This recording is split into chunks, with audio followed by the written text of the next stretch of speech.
प्रदेश चुनाव में ईवीएम का दुरुपयोग हुआ है। मध्य प्रदेश में ईवीएम का मिसयूज ही बीजेपी को जीत की ओर ले गया है।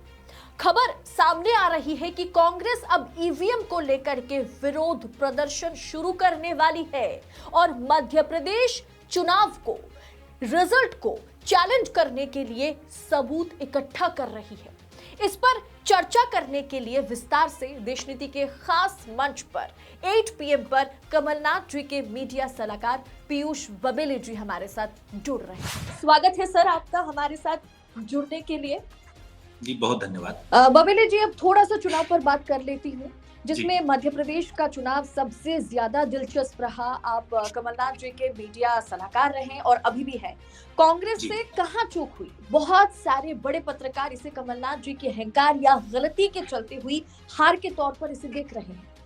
मैं उन सभी पत्रकार साथियों से बहुत सम्मान के साथ कहना चाहता हूँ कि रिजल्ट आने के पहले तक तो वो भी ये कह रहे थे कि कमलनाथ जी और कांग्रेस पार्टी चुनाव जीत रही है। आपके चैनल पे भी कहा गया, अन्य चैनलों पे जिन ने कहा, तो अब उसके बाद फैक्ट क्या चेंज हो गया? उन्होंने क्या नहीं देखा था ग्राउंड पे? सच्चाई ये है कि ये चुनाव कांग्रेस पार्टी हारी नहीं है। समय आएगा, हम लोग तैयारी कर रहे हैं, एविडेंस जुटा रहे हैं, मध्य प्रदेश जनता कह रही है ईवीएम में इतना बड़ा खेल किया गया है, वो अभी सब सामने आ जाएगा। चुनाव के ठीक बाद मीडिया ने टिप्पणी करना ये शुरू कर दी थी कि ये लाडली बहना की जीत है। अगर ये लाडली बहना की जीत थी तो लाडले मामा की विदाई क्यों हो गई? तो ये तो इनका तरीके हैं कि हमारे बुंदेलखंड में कहावत होती है कि जबरा मारे रोन न दे। तो लोकतंत्र का चीरहरण भारतीय जनता पार्टी कर रही है। कभी उसका माध्यम सरकारों को खरीद के गिराना होता है, कभी ईवीएम को मैनिपुलेट करना होता है, कभी विपक्ष के ऊपर झूठे मुद्दे लगाना होता है, कभी उनको संसदीय सदस्यता से निष्कासित कर देना होता है। लेकिन अलग अलग तानाशाही के शेड्स हैं। जी मतलब ईवीएम में धांधली हुई है या ईवीएम एक बहुत बड़ा फैक्टर रहा मध्य प्रदेश चुनाव में, लेकिन चुनाव आयोग तो मानने से इनकार करता रहा हमेशा कि ईवीएम को कोई चुनाव आयोग के विषय में तो आपने कल ही देखा कि संसद में कैसा विधेयक लाए हैं कि सुप्रीम कोर्ट तक को वो उसमें शामिल नहीं होने देना चाहते चुनाव आयोग के चयन में।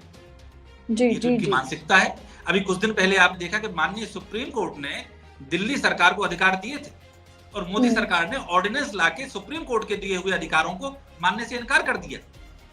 तो मैंने जो अभी थोड़ी देर पहले शब्द इस्तेमाल किया था कॉन्स्टिट्यूशनल हार्डबॉल, ये सब जानबूझ के, जब ज्यादा ऑर्डिनेंस का इस्तेमाल होता है सब समझ लीजिए छुपी हुई तानाशाही आ गई है। तो इन चीजों से हम लोग अब आंदोलन से लड़ना पड़ेगा। जैसे महात्मा गांधी के पास कोई बहुमत नहीं था, कोई बहुत सीटें नहीं थी लोकसभा में, लेकिन वो हिंदुस्तान की जनता की जनमत से मैदान में आए थे। हमारी सरकार के खिलाफ हुए हैं, इंदिरा जी के खिलाफ हुए हैं, जयप्रकाश नारायण ने किया था, जनमत से किया था। हमने हमारे खिलाफ हुए हैं, अन्ना हजारे का आंदोलन हुआ था, जनमत से हुआ था। और मोदी जी भी अभी झुके हैं तो किसान आंदोलन के सामने झुके हैं, जो गाजियाबाद के बॉर्डर पे और पूरे दिल्ली के बॉर्डर किसान आके बैठ गया था। तो जब जनमत सामने आएगा और जनता चिल्ला के कहेगी कि हमें अपने अधिकार चाहिए, तो ये ताज गिराए जाएंगे, ये तख्त उछाले जाएंगे। वो स्थितियां आने वाली हैं, क्योंकि तानाशाही मध्य प्रदेश की जनता से आप पूछ लीजिए, पत्रकारों से पूछिए, मैं तो यहाँ रोज बैठता हूँ, वो क्या कह रहे हैं? क्या उनके मन में कोई उत्साह है? जानबूझकर एक उनके ऊपर सरकार थोपी गई है। ये निर्वाचित सरकार नहीं है, ये थोपी हुई सरकार है। क्या आपको लगता है कि आप जैसे मध्य प्रदेश की राजनीति को भली भांति जानते हैं, क्या आपको लगता है कि शिवराज जी को हटा करके मोहन यादव को बीजेपी हाईकमान क्यों लेकर के आई? क्या उन्हें एक रबर स्टैम्प मुख्यमंत्री चाहिए ताकि सारा कुछ बैठे तो वो यहाँ पर, लेकिन कामकाज सब कुछ दिल्ली से हो? देखिए, मैं सिर्फ मध्य प्रदेश की बात नहीं कहता हूँ, मैं तो कह रहा हूँ कि राजस्थान, छत्तीसगढ़ और मध्य प्रदेश, यहाँ शिवराज सिंह चौहान और रमन सिंह जी और वसुंधरा राजे, ये तीनों अटल बिहारी वाजपेयी युग के नेता थे। और ये तीनों वो नेता थे जिन्हें खत्म करने के लिए अमित शाह और मोदी जी लंबे समय से परेशान थे कि इन्हें सत्ताच्युत किया जाए। आज ये जो बहुमत आया है, जो इन्हें मिला है या जैसे इन्हें प्राप्त किया है, इनकी पहली कोशिश थी कि इन लोगों को हटाया जाए और उन्होंने हटा दिया।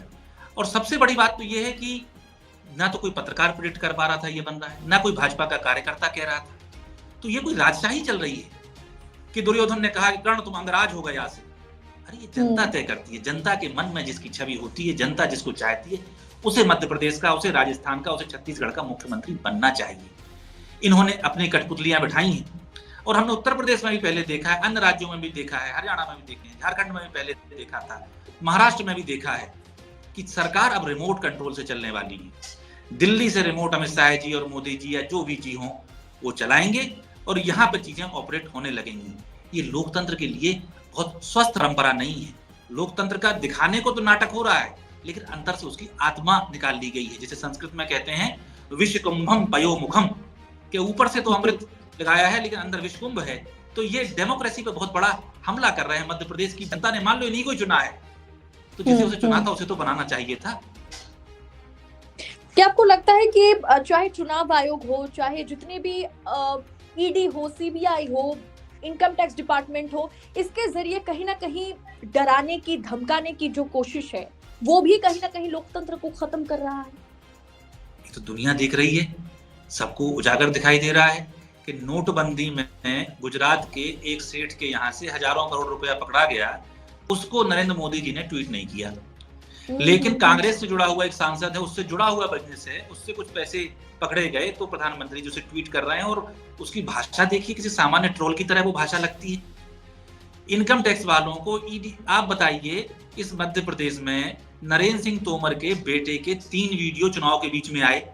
पहले में वो 100 करोड़ की डील कर रहे हैं और वो डील बढ़ते बढ़ते 10,000 करोड़ की हो गई और उसमें नारकोटिक्स का, ये चरस गांजे का एंगल भी आ गया।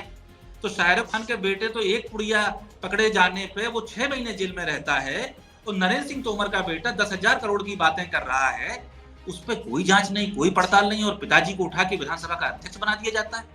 तो ये बातें तो बच्चे को दिखाई गई है, इसमें हम अलग से क्या कहें।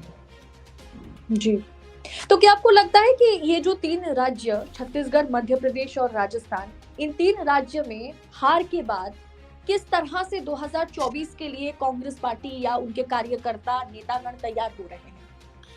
2-3 बातें हैं, मैं बहुत विनम्रता पूर्वक कहना चाहता हूँ। राजस्थान में तो कांग्रेस और भाजपा की हार का अंतर सिर्फ 1% वोट का है, छत्तीसगढ़ में 3% का है और मध्य प्रदेश में जो सब खेल इन्होंने किया है वो 8% का है। इसके बावजूद हमें 40% वोट मिला है, 40% से अधिक वोट हमें मिला है। पिछली बार लोकसभा में कांग्रेस पार्टी को सिर्फ 1 सीट मध्य प्रदेश से 29 में से मिली थी। हम इस जो ईवीएम द्वारा फिक्स किया गया है रिजल्ट, इसको भी हम अगर मिला लें तब भी 66 सीटों का मतलब है कि मध्य प्रदेश की जनता ने 6 से 7 लोकसभा सीटों पर हमें मैंडेट दिया है।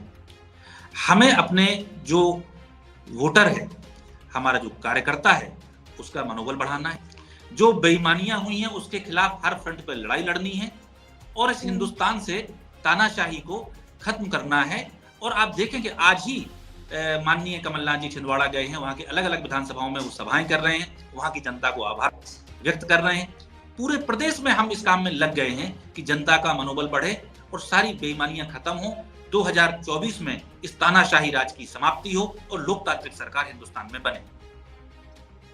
जी, बहुत बहुत शुक्रिया सर देश नीति के साथ जुड़ने के लिए। तो आज 8 PM के कार्यक्रम में बस इतना ही।